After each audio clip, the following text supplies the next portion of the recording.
friends who are far away in geography, but never far away from my heart. They're going to talk about their new book. And we are also delighted to have the co-sponsorship of this particular forum event from the Sustainability Institute at The Ohio State. So thanks to Alina Irwin for that.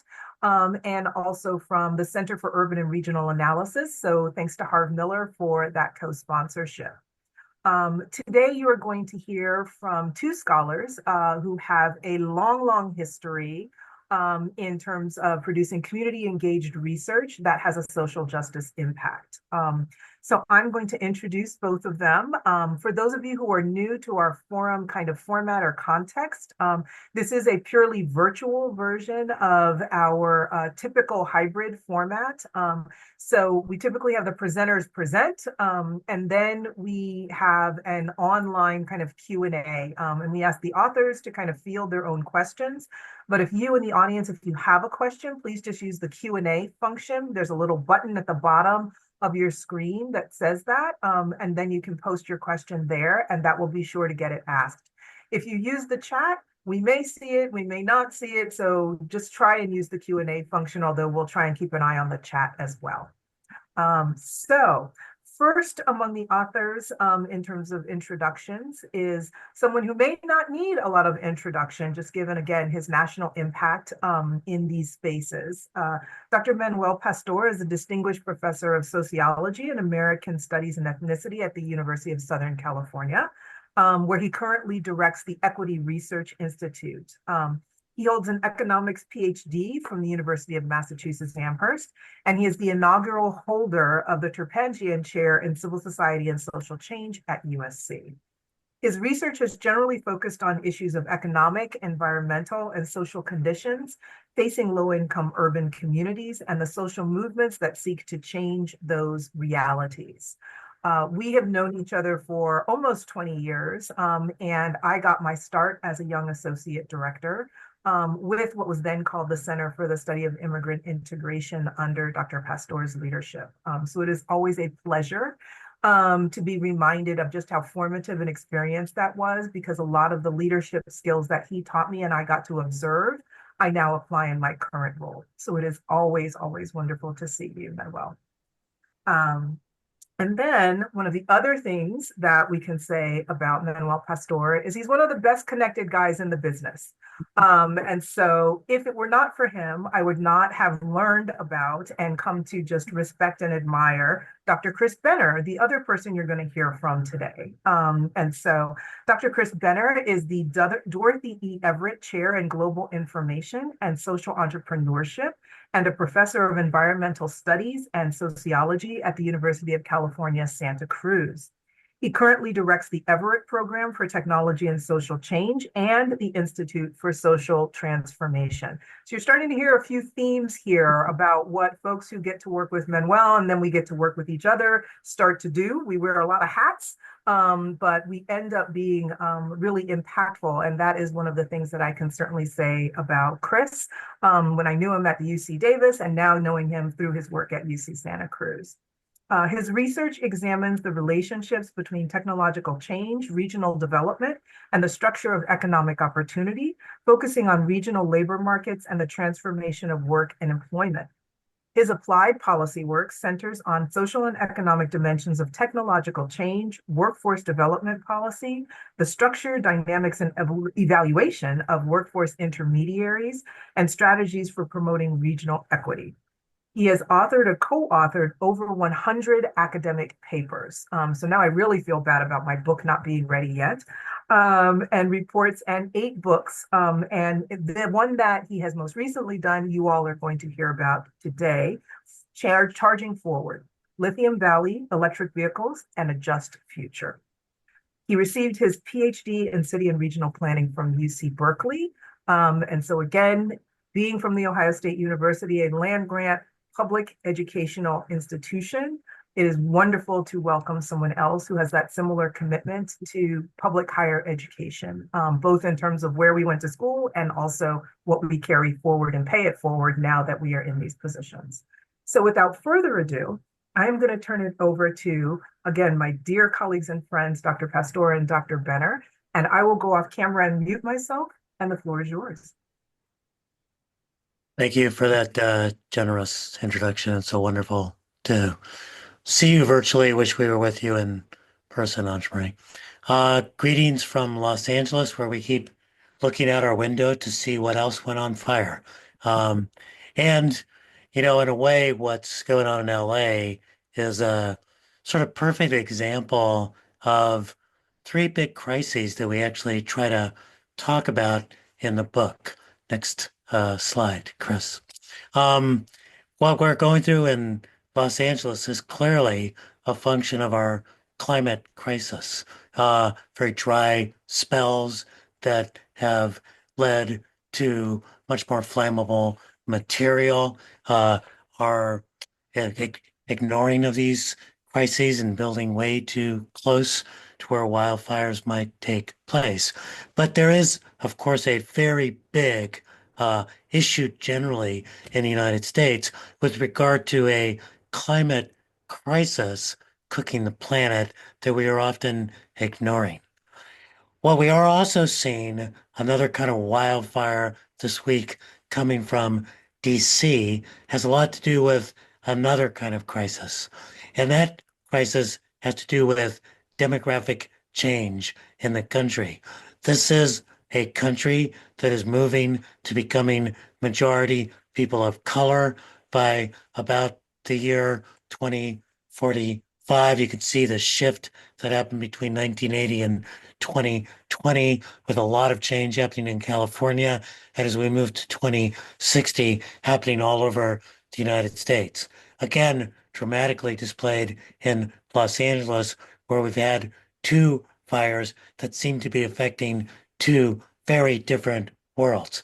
The white and wealthy world of the Palisades on the west side of Los Angeles, uh, and then Altadena, near where I live, one of our rental properties was partially destroyed in this fire, which is a place that had a lot of Black homeownership for Black folks, twice the national average, Latinos, working class people who, very different worlds, but equally affected by this climate crisis and by these wildfires. But we can see that this demographic change in the United States has resulted in the kind of racialized anxiety and backlash that has brought a new president to office, resulted in attacks on DEI, and resulted in the unleashing of immigration enforcement throughout the nation, starting just yesterday, but certainly continuing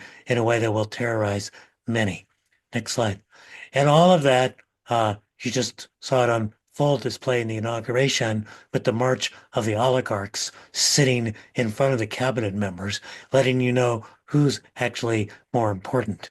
And while that might seem like just a particular moment, you can see from this graph that it's part of a long-term trend. This blue line here is the share of national income going to the top 1%. And you can see that since 1980, with the arrival of Reagan, that the share of the national income going to the top 1% has gone from about 10% of national income to over 25% of national income, a massive redistribution of income and resources. And so these are the three big crises that affect our nation.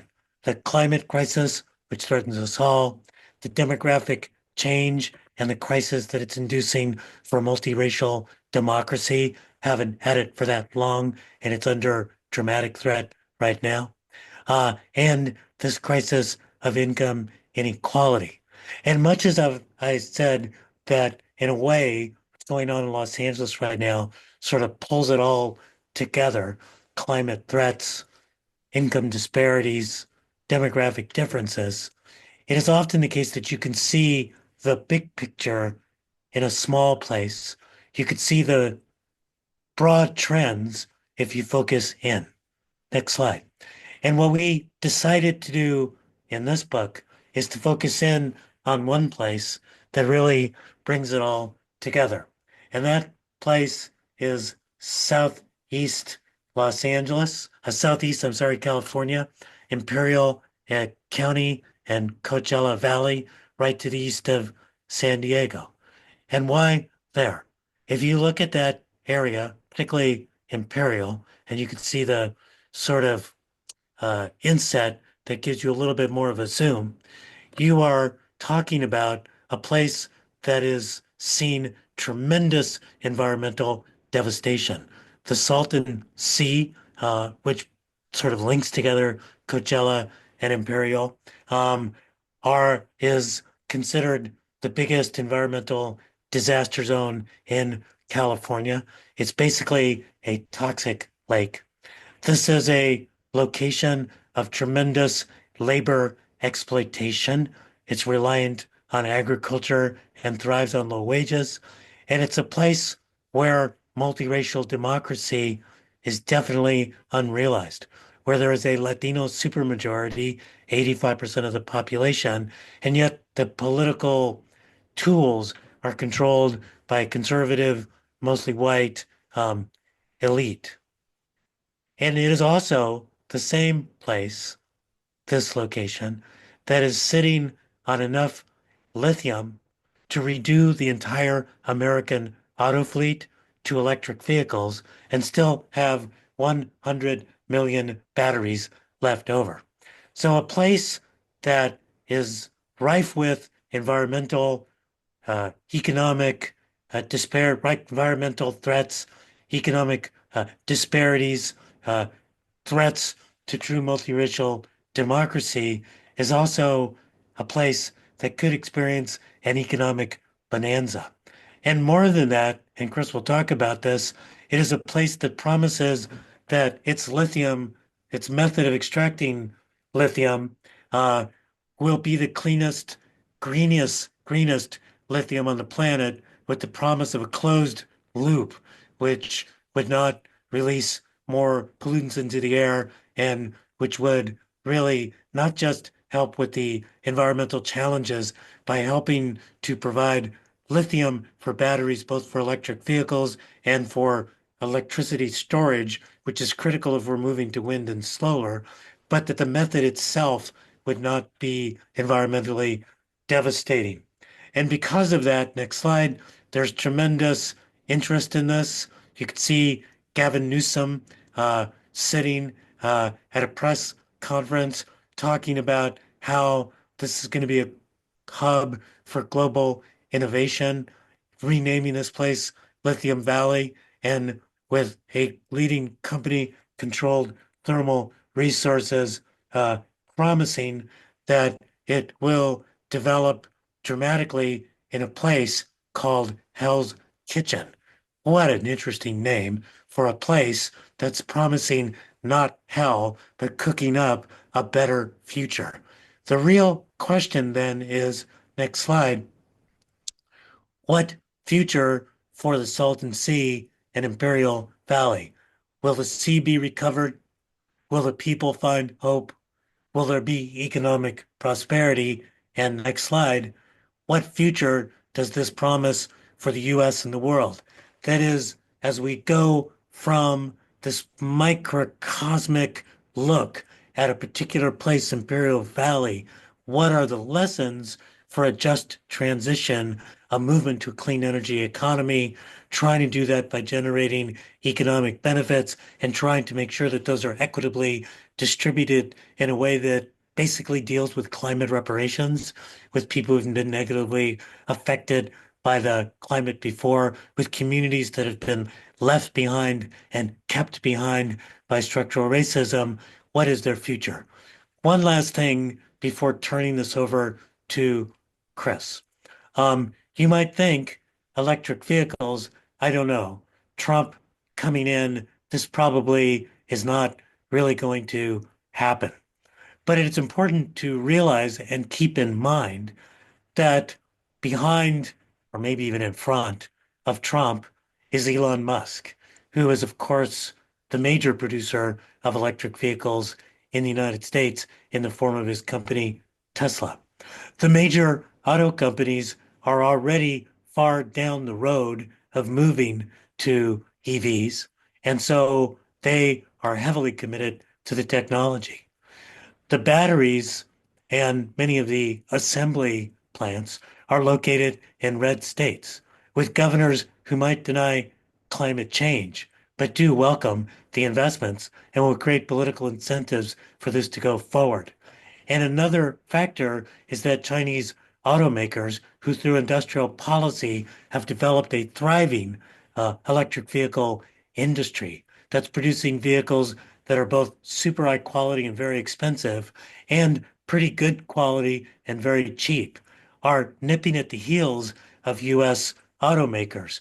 Not so much in the US market where they can be excluded by tariffs, but in other markets in Latin America, in Asia, in Africa, and in parts of Europe. And so the real question for both the Salton Sea and the US and the world is not, are we moving to clean energy? Eventually we will. But will we do this in a way that's equitable? And to provide all the answers to that, Chris Benner.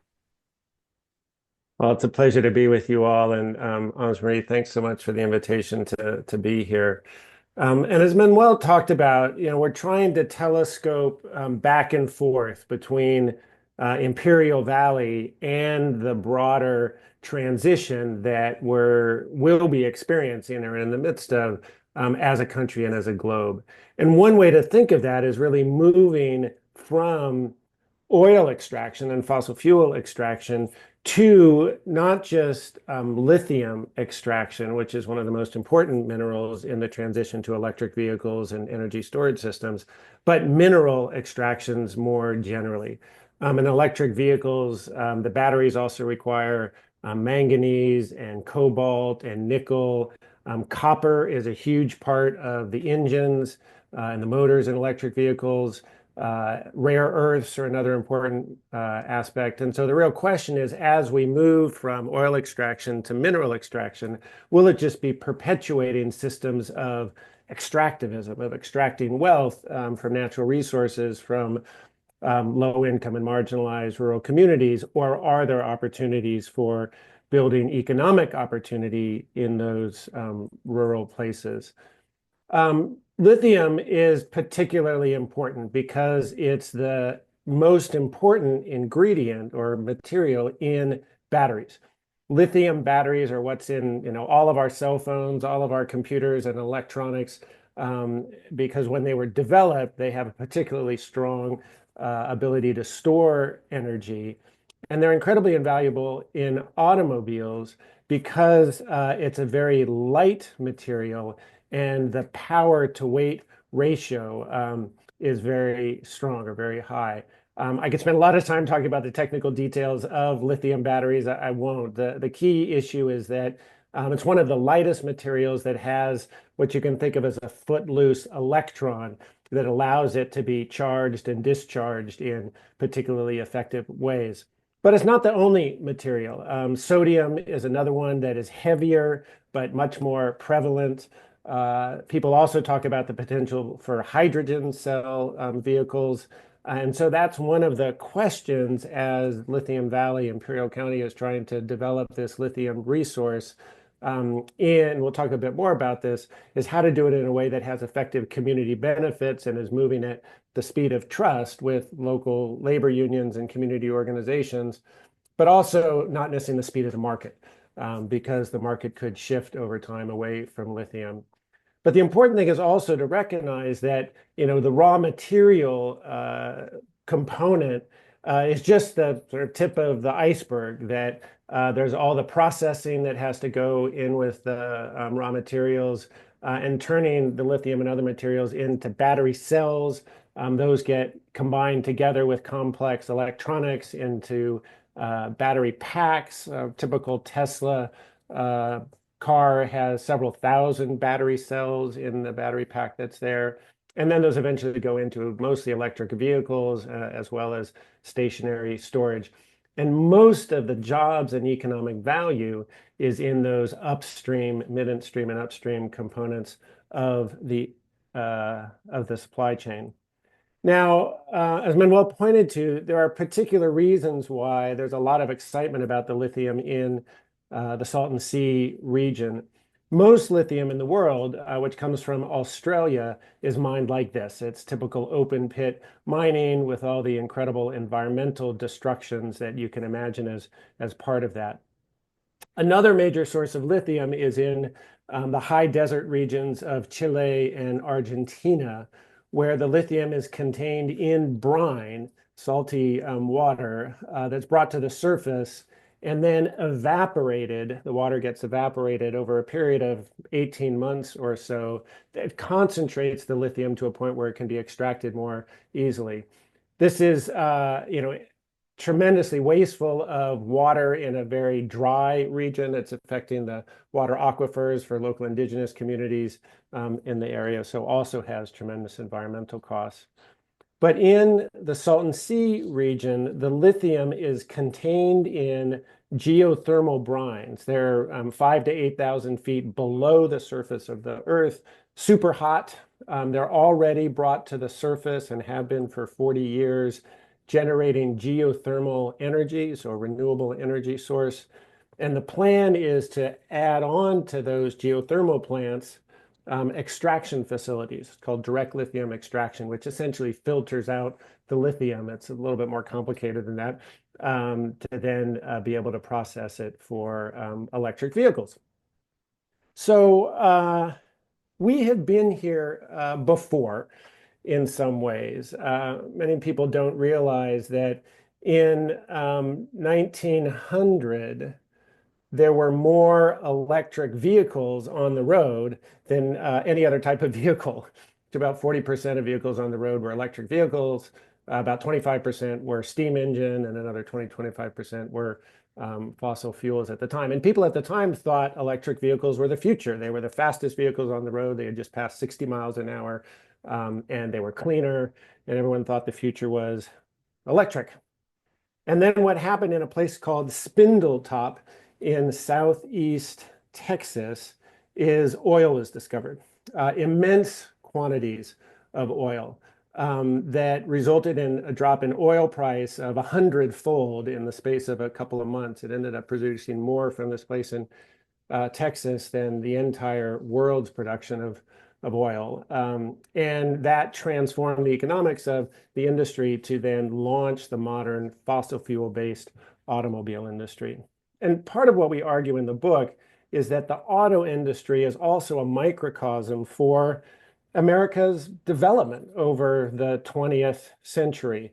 It was a place where initially labor was highly exploited in the early days of the automobile industry, but where the modern union movement got its start with the United Auto Workers in the sit-down strikes of the 1930s, where they were stopping production in the facilities, eventually coming to negotiated agreements that ensured that some of the profits from the auto industry were shared with workers, and setting a standard for industrial relations and labor relations that really set the social compact for our country, and a period of roughly 40 years of the most broadly shared prosperity we've had in this country's history. Not fully broadly shared. We know the populations that continued to be excluded and marginalized during that time, but important lessons about a social compact. One of the things, though, in that social compact, though, is that the union negotiated the sharing of the value added, the profit in the industry, but left decisions about technological change, production changes, location changes to management, which ended up undercutting the union movement and undercutting the industry in the 70s and 80s under Reagan, which has contributed to that inequality that Manuel pointed to.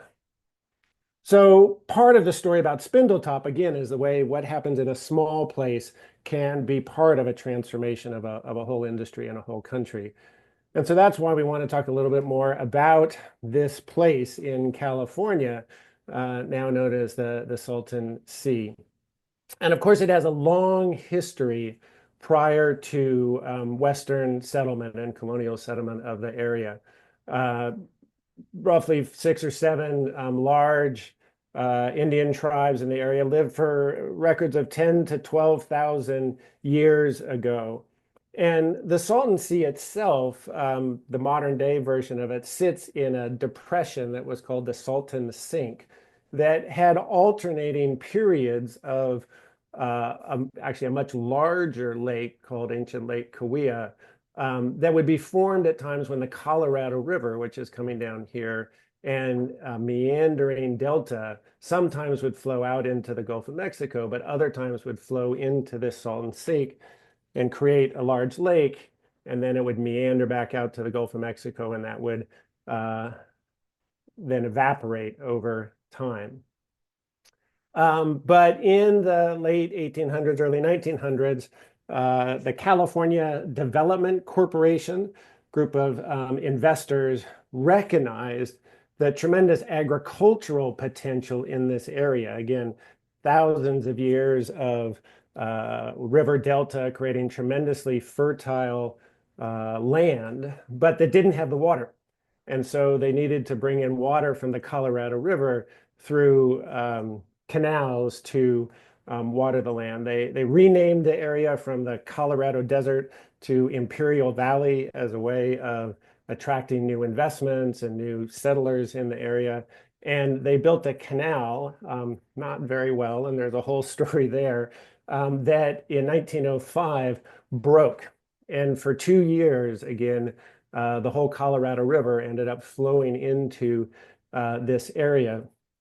And it was only the Southern Pacific Railway, who was not so happy that their rail lines had been undermined by this break in the canal, came in and were able to redirect the river. And we see the modern Salton Sea as it is today. And the sea didn't evaporate immediately after that because the continued agricultural runoff from the new canals that were coming in and watering the fields kept the lake growing, and it became a major tourist destination, particularly in the 50s and 60s. The Beach Boys performed here. Frank Sinatra was a major performance venue. One point, it was the largest marina in California. Lots of water skiing, and again, there's all sorts of stories in that period. But as Manuel pointed to, part of what's happening during this time is all the agricultural runoff is flowing into the sea. Water's evaporating, it's becoming more and more salty, and has essentially become a toxic lake. The die-off of, literally millions of fish when algae starts to form in a very rapid way and sucking the oxygen out of the water and killing fish. And then the water, as it's evaporated, and there was some settlements called the Quantitative Settlement Agreement that reallocated some of the water from the Colorado River to San Diego and created more efficiencies at the water levels dropping, leaving what's called this playa, essentially beach shore from the lake, that is full of toxic chemicals from the agricultural industry that then gets blown into these horrendous dust storms and resulting in asthma rates in the region that are 2 to 3 times national averages. And so in this context is where there's this vision of not just extracting lithium, but also really trying to capture as much of that whole supply chain, the manufacturing of batteries, and potentially even electric vehicles in this region of California. And to help tell that story, Manuel and I are going to do a little bit of tennis back and forth. So I'm going to pass the ball back to Manuel for the next part of the story. Yeah, so when you hear that story and you see this optimistic diagram of a beautiful and pristine future, probably you think finally a rescue and what could go wrong. But one of the things that we think is important to realize is that this has been, Chris told the overarching history. I want to tell a little bit of the hidden history, that this has always been a place of schemes, scams, and scoundrels. So, for example, the California Development Company, it wanted to bring water from the Colorado River to what is they renamed Imperial Valley. It was called the Colorado Desert, but of course it's hard to attract agricultural producers to a desert. Imperial Valley sounds a lot better. They tried to bring the water, but the federal government objected because they said the Colorado River is a live river and you shouldn't just be able to tap into it and bring the water. So the California Development Corporation said, yes, fine, we will sign a deal with you, which they did. But at the same time, they signed another deal with the Mexican dictator, Porfiriato Diaz, and they instead tapped uh, below the border to grab the water from the Colorado River, route it over to what is now called Mexicali, and then bring it up through the Alamo and New Rivers. By the way, the New River now is the most toxic river in the United States. Um, and it is that canal that broke. Scams, schemes, scoundrels. Uh, when it resulted in the Salton Sea, and that period of boating and recreational fun that Chris was talking about, you saw developers begin to set up two developments that they thought would be fantastic places for people to buy beachside houses. One of them, the North Shore, they built a yacht club that eventually was destroyed and has no yachts. But it was a play to create a housing development, uh, real estate development, and the real estate developer eventually got shot by the mafia for cheating in a card game. On the other side of the Salton Sea, Salton City, another developer built housing, sold it to people, and then left with the proceeds without building any of the houses.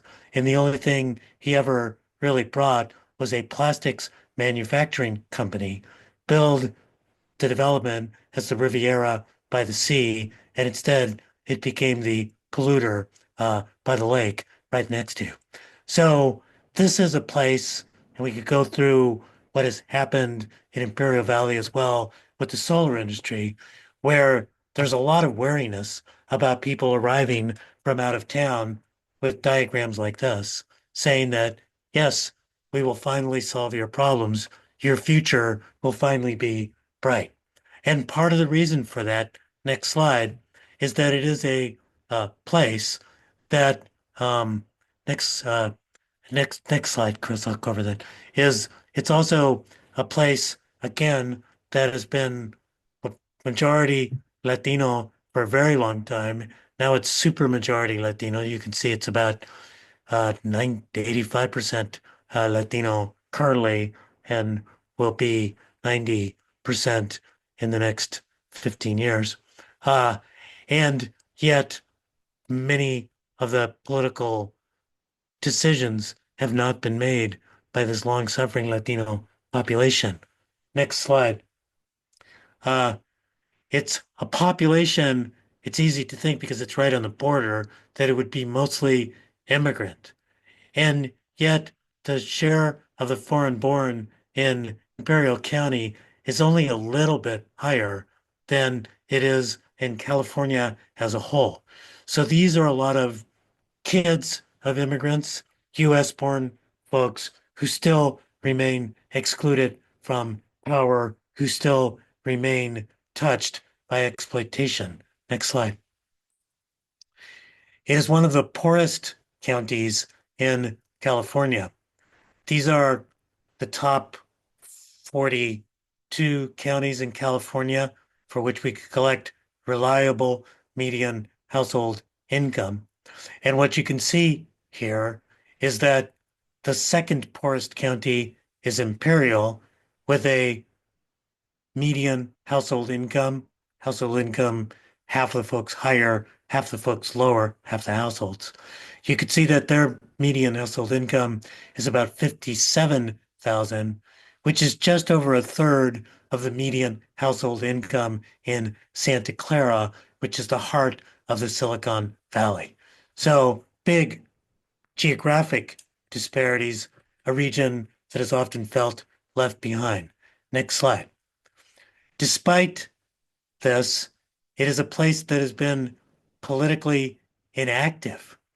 This is the turnout of registered voters by county.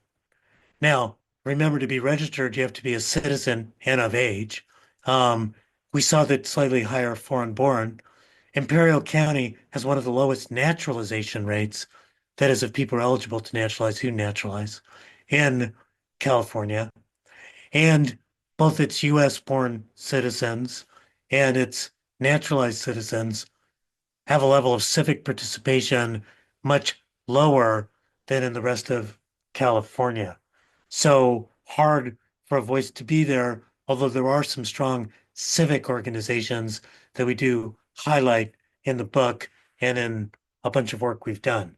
Next slide.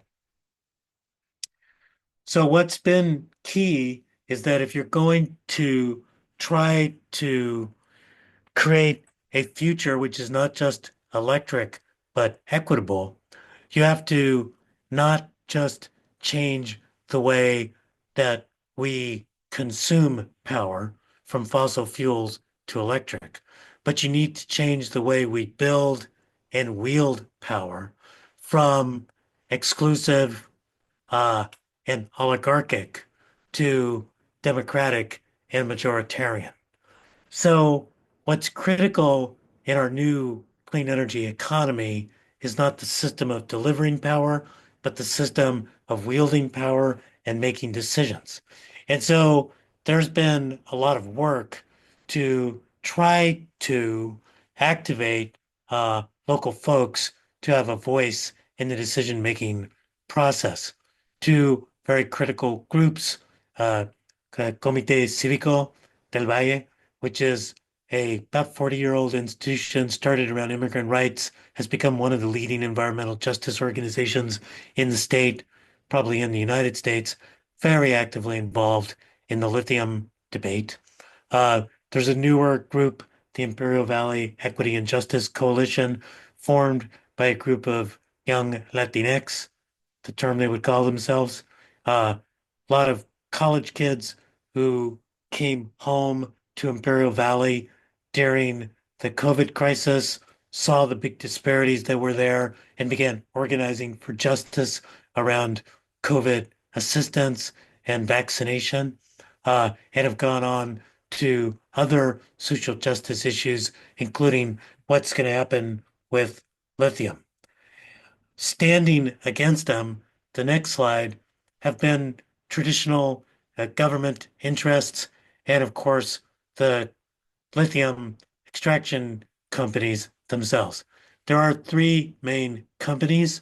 The biggest in terms of having pre-existing geothermal plants, they have 10, is Berkshire Hathaway. You might have heard of Berkshire Hathaway before, Warren Buffett's company.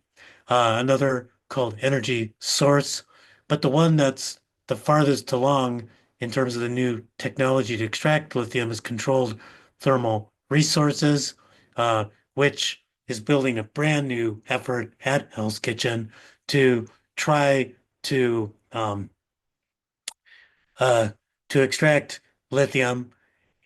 There's already been a big fight about this. The biggest, there was a Lithium Valley commission, Blue Ribbon Commission to try to determine the future of this. There was a fight around whether or not to put an excise tax in place. I'll let Chris say a little bit more about that. And currently, there's a big fight about whether or not to have mandatory rather than voluntary community benefits agreements. So there is a real dispute about the balance of power. But the fundamental argument people are making is that the reason that this market exists is because of public policy, because there's been a commitment to clean energy, to electric vehicles, and therefore the public should have some benefits. Chris.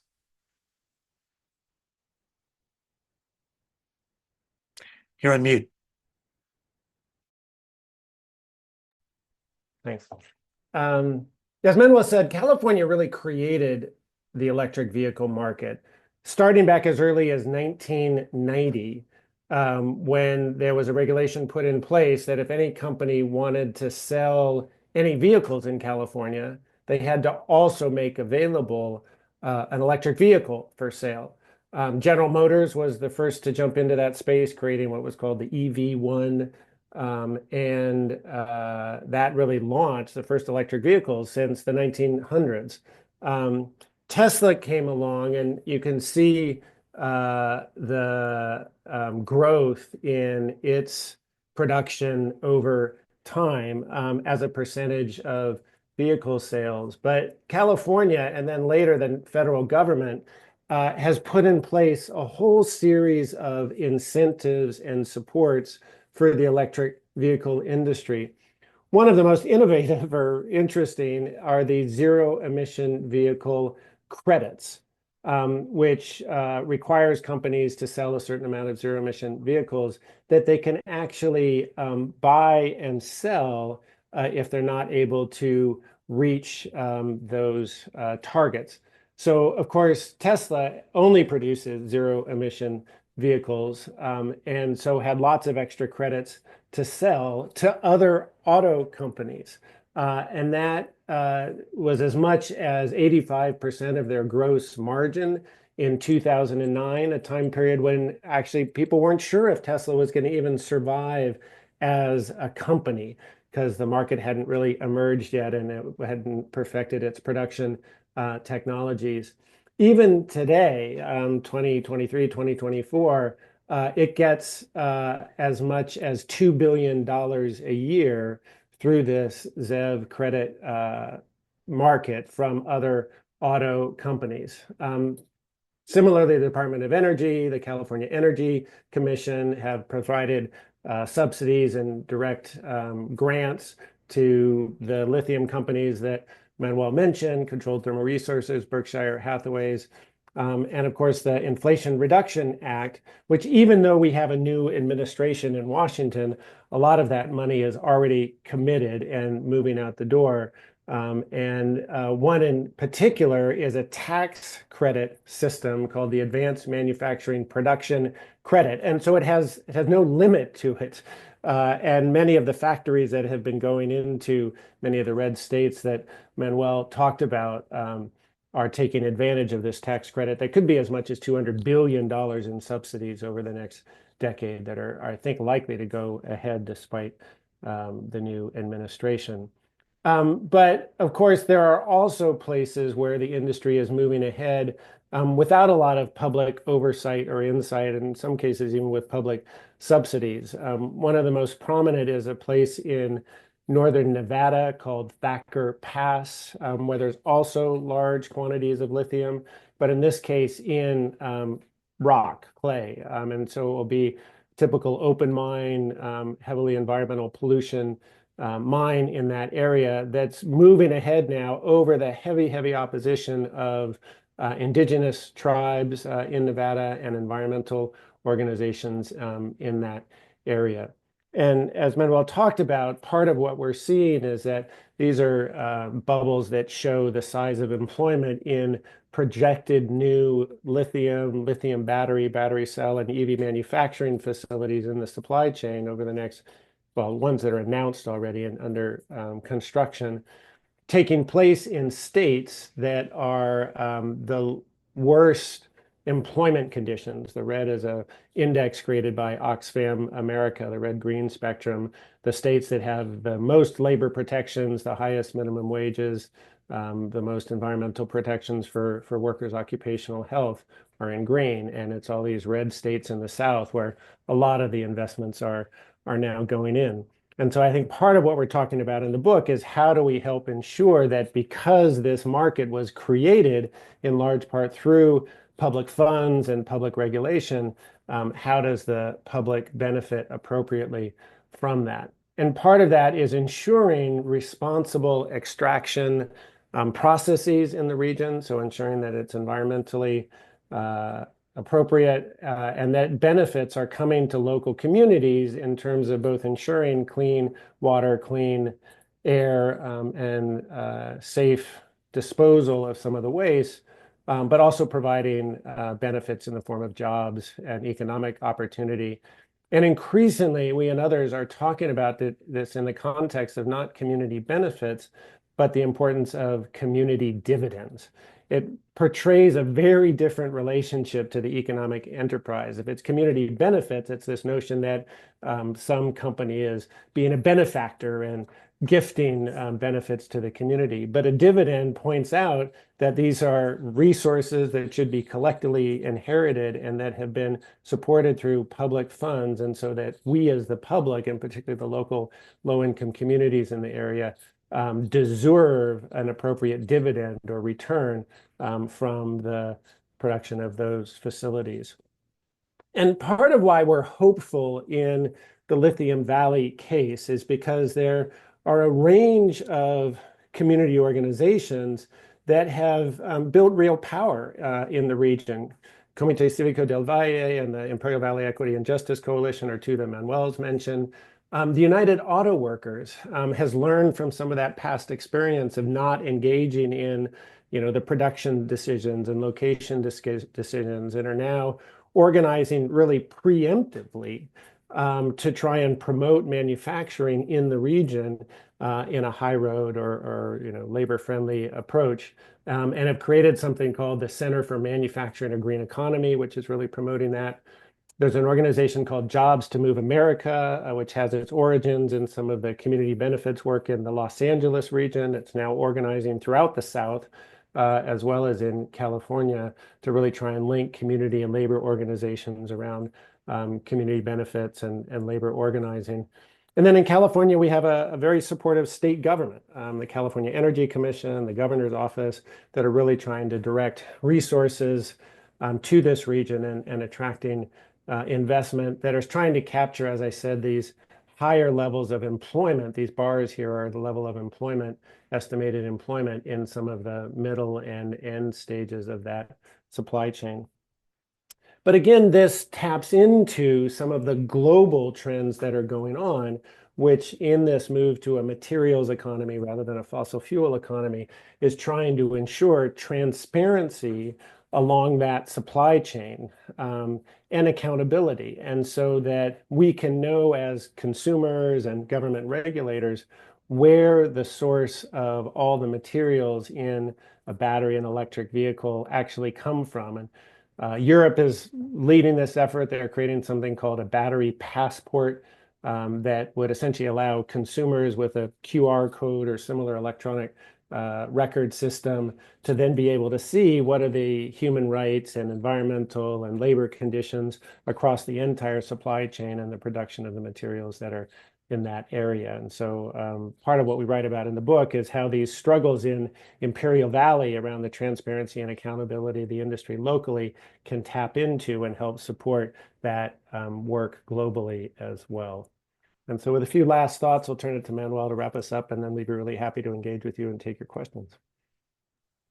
So to end as we began, you can sometimes see in something incredibly specific, the Hell's Kitchen development on the left, the Salton Sea and its playa on the right, the glimpses of much bigger issues and a much bigger world.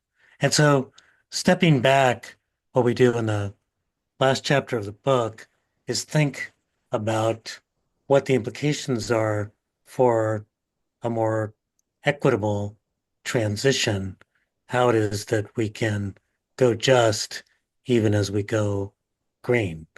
And there's a couple of things that'll lift up. There's 10, I think it is, lessons in the book, but I'll just say a few of them.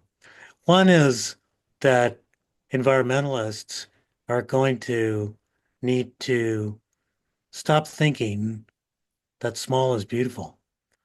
Small is beautiful, but if we are going to address the climate crises we've got, we got to go big.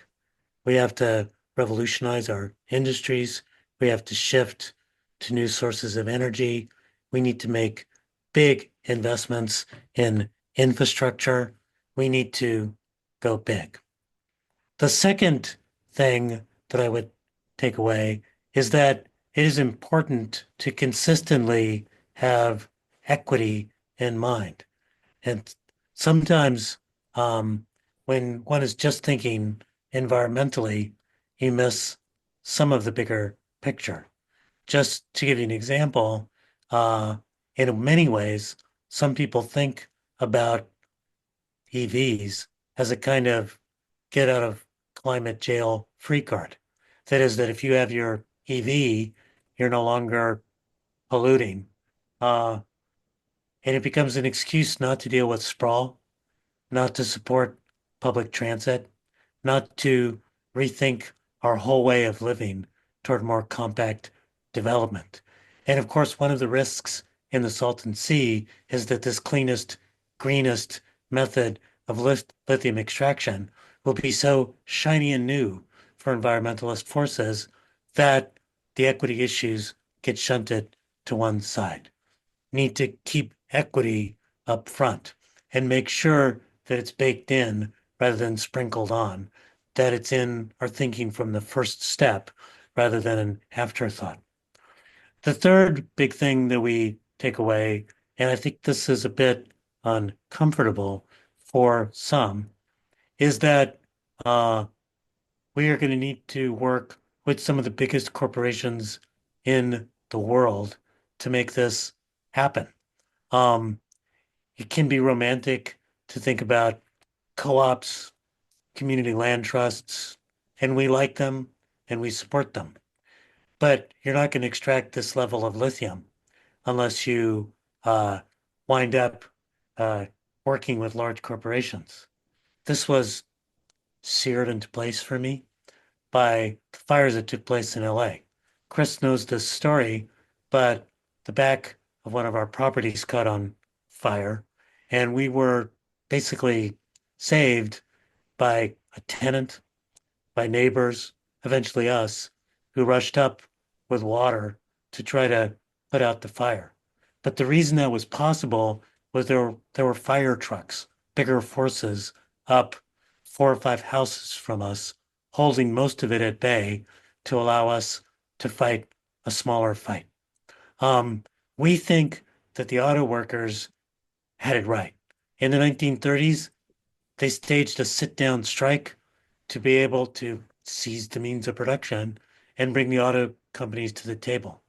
But once they did, they sat down with those companies to work out the parameters of a deal.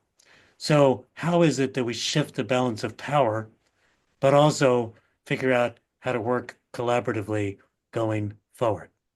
And then the one thing that I will end on is something that became very clear to us and something that I think resonates with many of you in the Midwest, even though it's very different territory.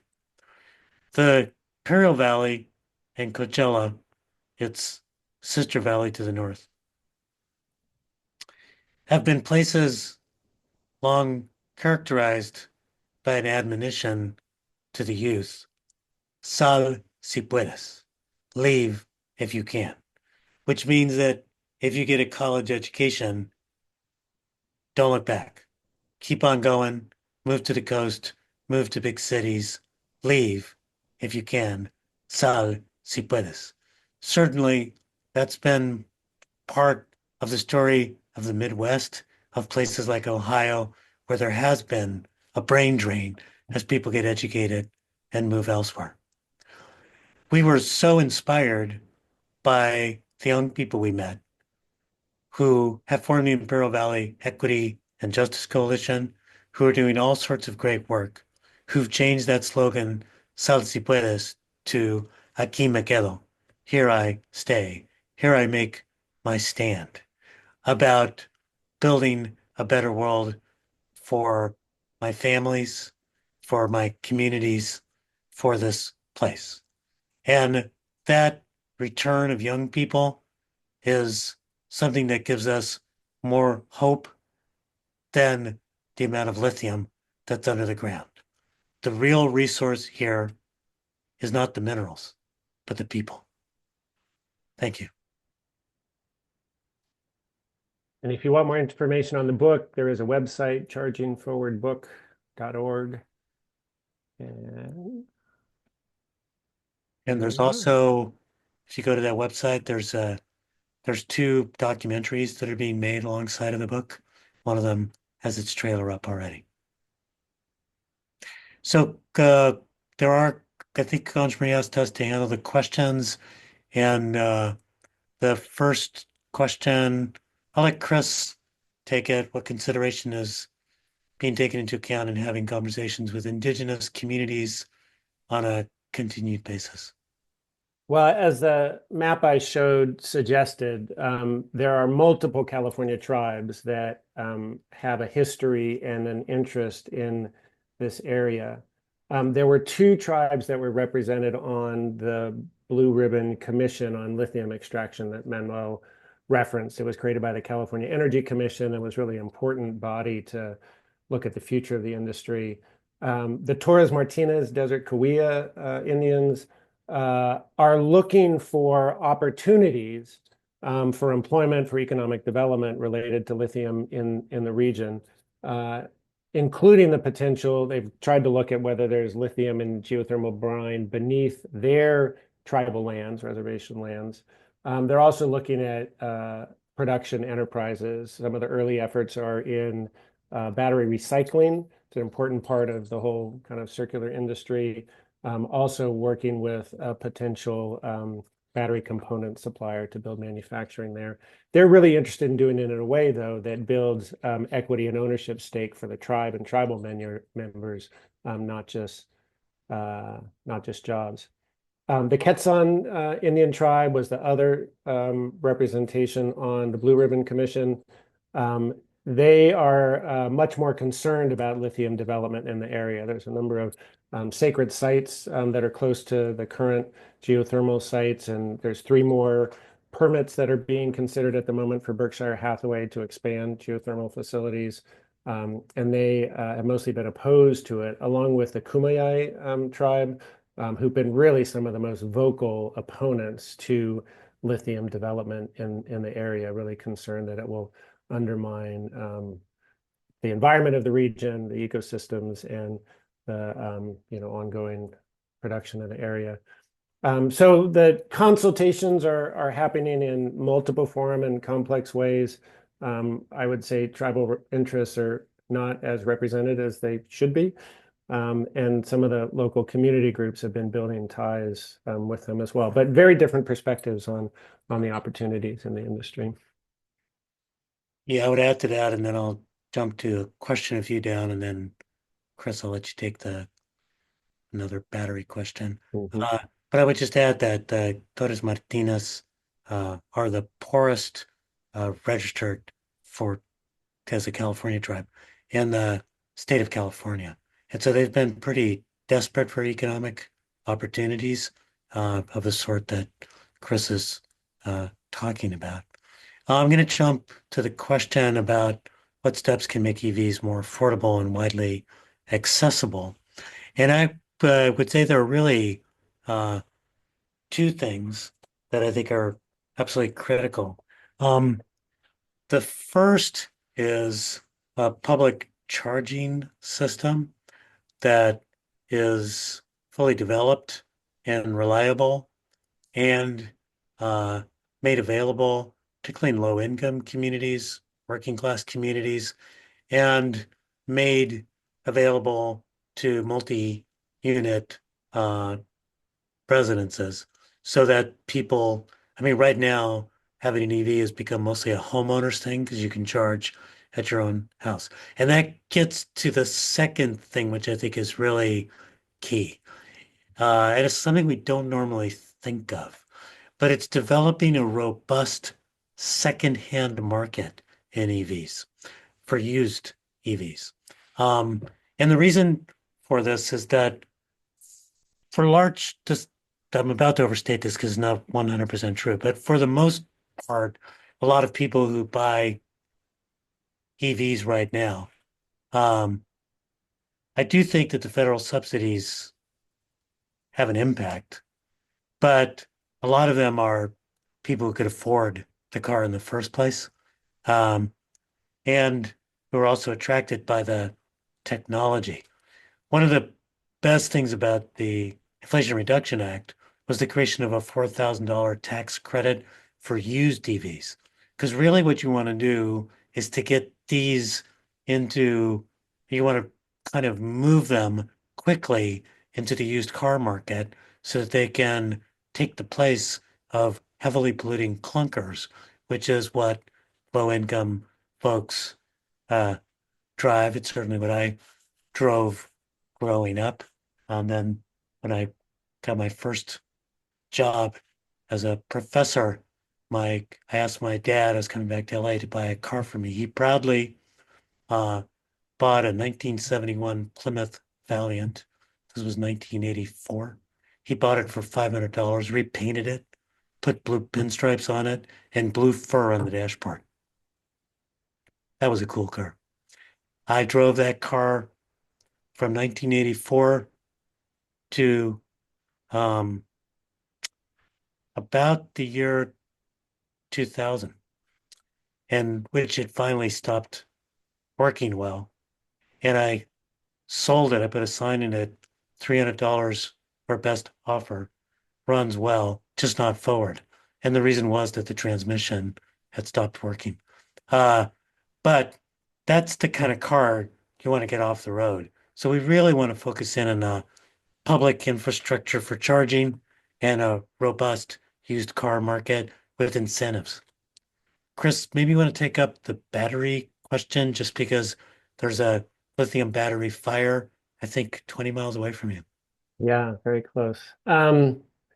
Yeah, so thinking about a circular economy, like how do we build an economy that's not extracting non-renewable resources, is really important. One of the exciting things about batteries, in contrast to fossil fuel automobiles, is once you burn the fossil fuels, it's gone.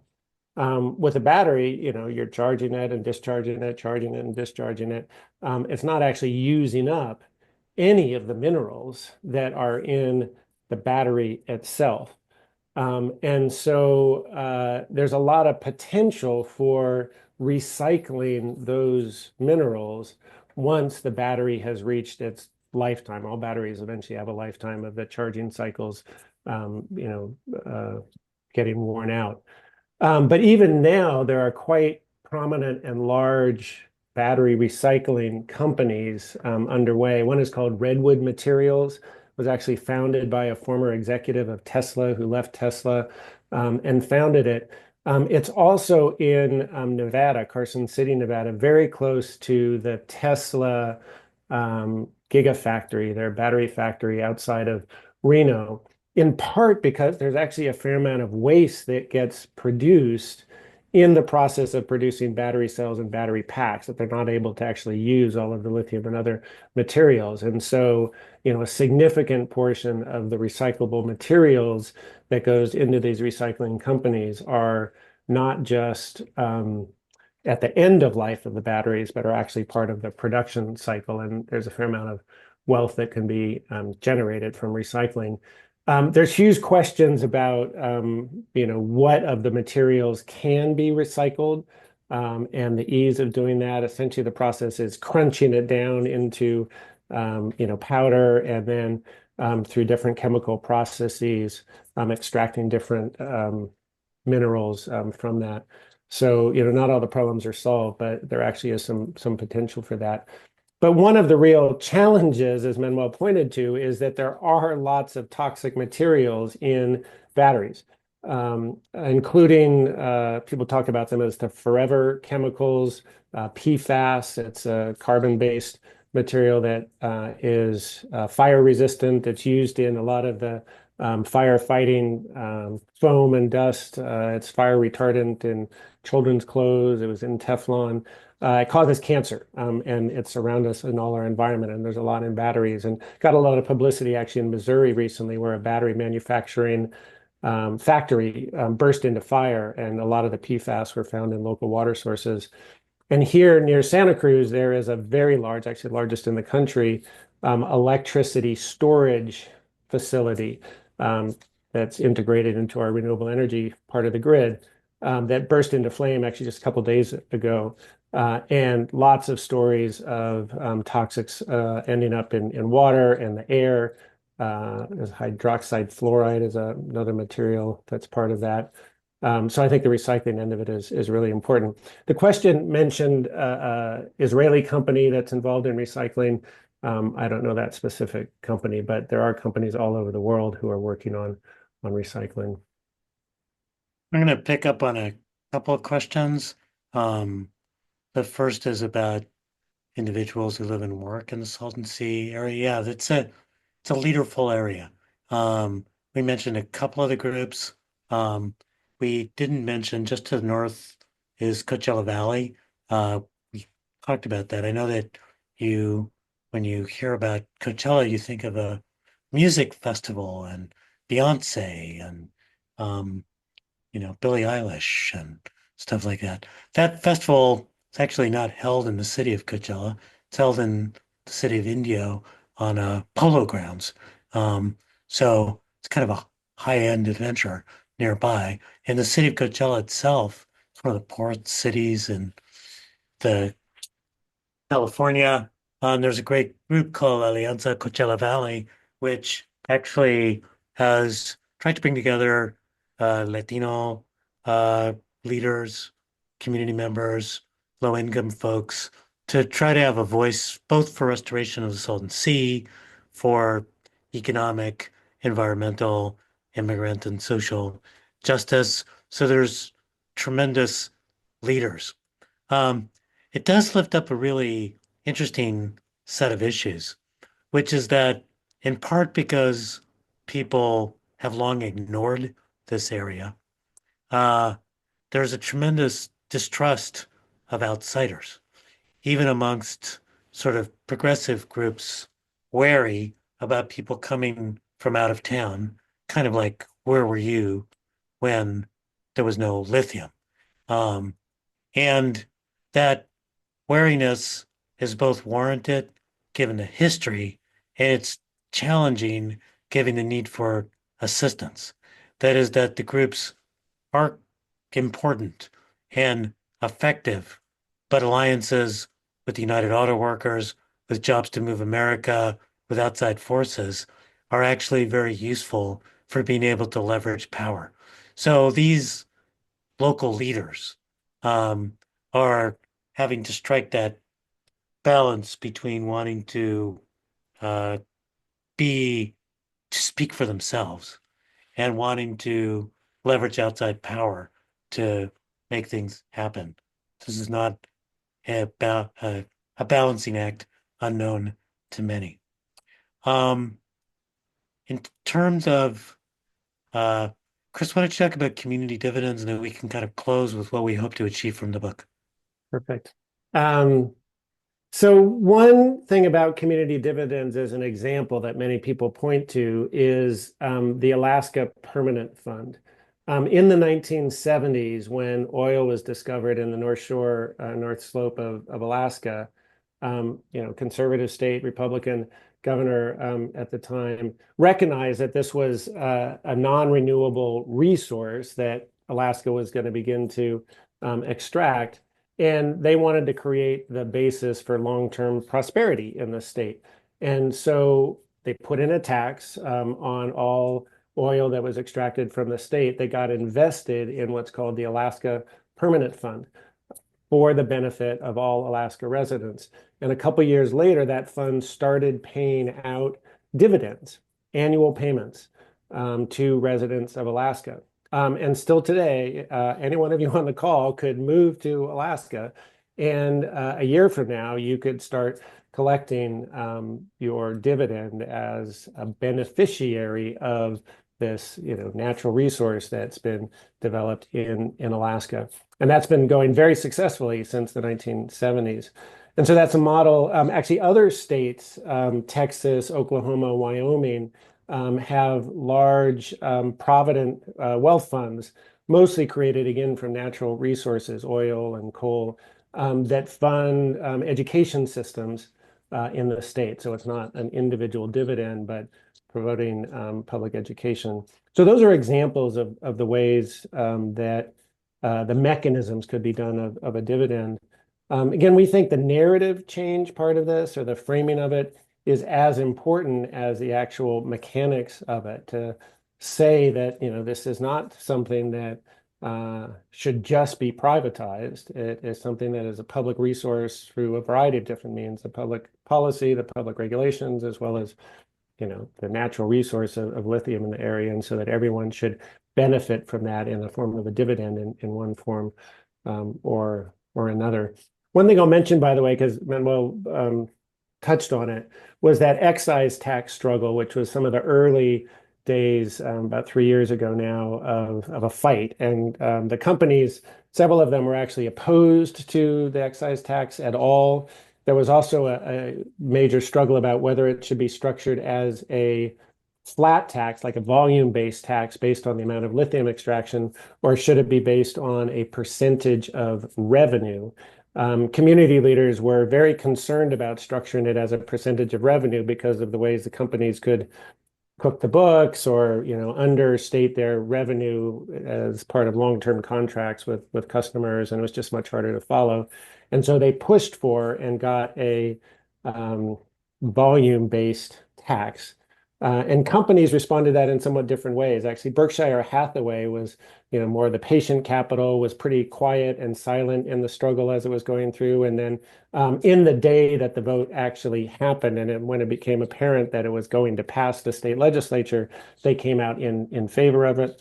Controlled Thermal Resources was heavily opposed to it from the very beginning, and actually criticized the legislators who passed it as clowns, I believe they called them. So not the smartest politicians in CTR.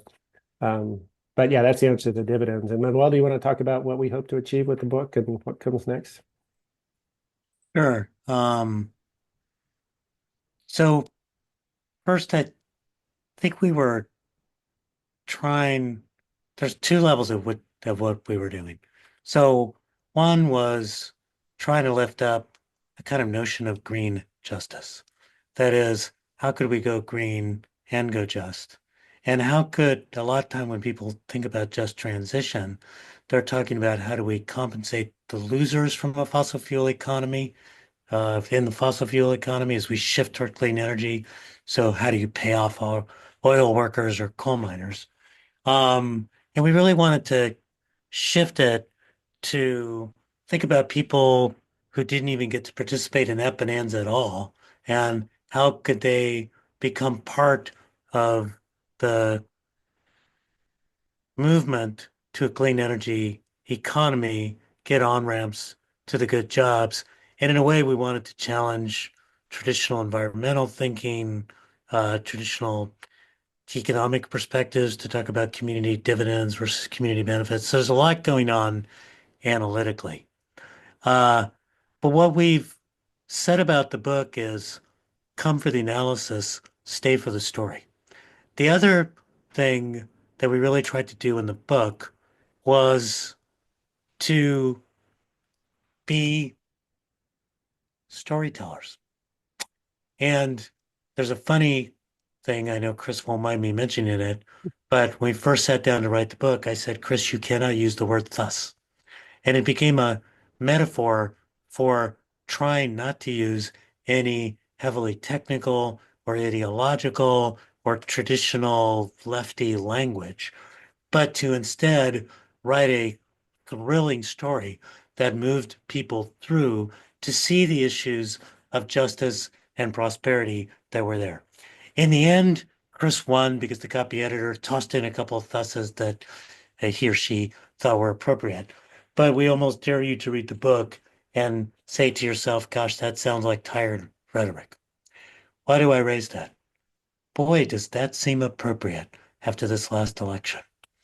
How is it that we can speak a language that is plain, that is about justice, that resonates with people's real lives, that grabs people's attention, and that uses stories to move things through, to make things real, to talk about scams, schemes, and scoundrels, which gets people to question perhaps not just what has happened in the Imperial Valley, but ask some questions about the recent inauguration, about the new government that's in power.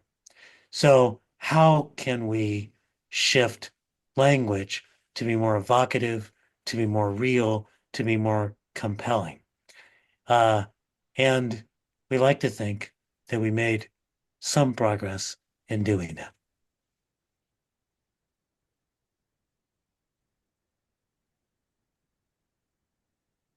So on behalf of everyone who was able to attend, and of course, all of those who will watch the live recording later, thank you, thank you, thank you. We want to make sure that we give a wholehearted thank you. I know you got at least one in the Q&A, but I'm sure there were plenty of others who benefited. And I was actually really glad that someone asked a question about community benefits versus dividends, because that was my question too. One thing I do want to just share with the rest of the audience, please do join us again for our next event. We want to thank Cura and the Sustainability Institute for their co-sponsorship of this event. We did repost the ebook as well as Professor Benner's link to some virtual maps. So again, if you want to grab those off of the chat, they are all in the chat for you right now, but we encourage you to please, again, pick up a copy of Charging Forward, Lithium Valley Electric Vehicles and a Just Future. In 2 weeks, we will be back to our hybrid format. So if you're in Ohio, you're welcome to join us at the Kirwan Institute. Our presenter will be one of our Kirwan faculty affiliates, Dr. Greg Wilson, who will be presenting some research that he did for his dissertation that he's turning into a working paper. And it's called A Schematic View of Racism, a Case of Black-Led Organizations in the South. So again, thank you for joining us. As you can see, this is the kind of thing that not only Kirwan wants to do, but we want to do in partnership with people who are really the best and most forward thinkers on each subject. So thank you again. Thank you. Thank you, everyone. So good to see you, and please stay strong and courageous. I know your guys are going to need it. So. Thanks. Good to see you.